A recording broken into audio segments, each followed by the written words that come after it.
Sometimes I get comments on these videos that pique my curiosity, or rather prompt me to respond, and in last week's video about what was the largest flying thing ever, whether it was Quetzalcoatlus or Hatzegopteryx, someone pointed out that, well, what about Arambourgiania, which is another pterosaur, and lived about the same time as the other two, and was also unreasonably large. They did exist in the late Cretaceous period, in what is now Jordan, and possibly the United States as well. Although, again, these were so big they probably might have had a worldwide distribution, and their exact place in the fossil record has shifted around a lot, as a better understanding and more research has been done on them. They only contain a single species, Arambourgiania philadelphiae, and their original name was actually Contender.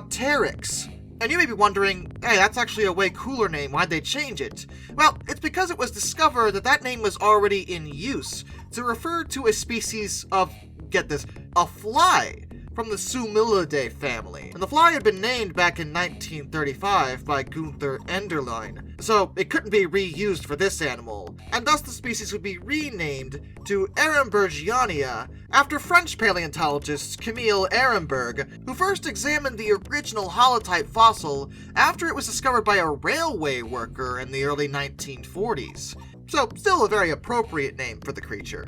Now, while there has been a lot of research done on Arambourgiania, the biggest issue with trying to put them up with Quetzalcoatlus and Hatzegopteryx is that there's a lot less of Arambourgiania to work with. There just aren't that many remains, and the ones that do exist are insanely fragmentary. The holotype is a single bone, one of the cervical vertebrae. And while a few other pieces have been discovered, it's pretty scant. So it's a little difficult to actually get a really good idea of how this animal would have looked at all. It's believed to be very closely related to Quetzalcoatlus, and therefore it likely would have looked a little bit like them, but it is considered different enough to be its own thing, and therefore also insanely large, which they were, but the actual wingspan estimates of Arambourgiania are all over the place, and I mean all over the place. In the late 1990s, it was concluded that their wingspan could have been between 36 and 43 feet, which would put them well above both Quetzalcoatlus and Hatzegopteryx,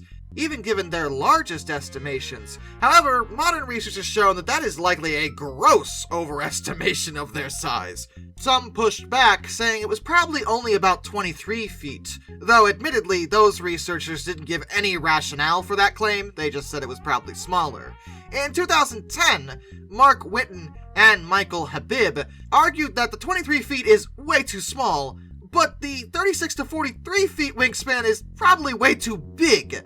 So basically, neither one is right. We don't know how big this thing was. This is getting annoying. But as recently as 2022, Gregory S. Paul proposed that Arambourgiania probably had a wingspan of between 26 and 30 feet. And while very large, would have made it smaller than both Quetzalcoatlus and Hatzegopteryx. And that more recent information is half the reason why I left them off of the previous video. That, and frankly, I just don't have that much information to give you.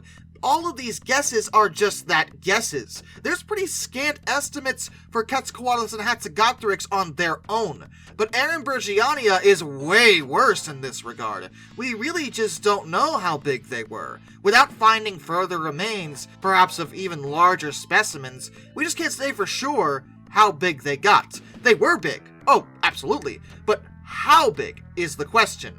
Were they bigger than the other two? Based on what we know now, probably not, but that could change tomorrow. If someone just stumbles upon a nearly complete fossil of this creature, we may have the answer. But until something like that happens, it's really anybody's best guess. And based on what paleontologists seem to think, right now, Arambourgiania probably sits at a third place for the largest thing to have ever flown. But in that competition, that's still pretty impressive. They were really tall, though. Like, look at that thing. That thing's taller than a Rex. I mean, the Rex could still bite it in half, but still, they were tall. And with that, a special thank you to my apex predators, Dr. Racer78, Metal for Life Guy, and Arthur Roy. Till next time, this is Darkness, and a bid you all a fun on farewell.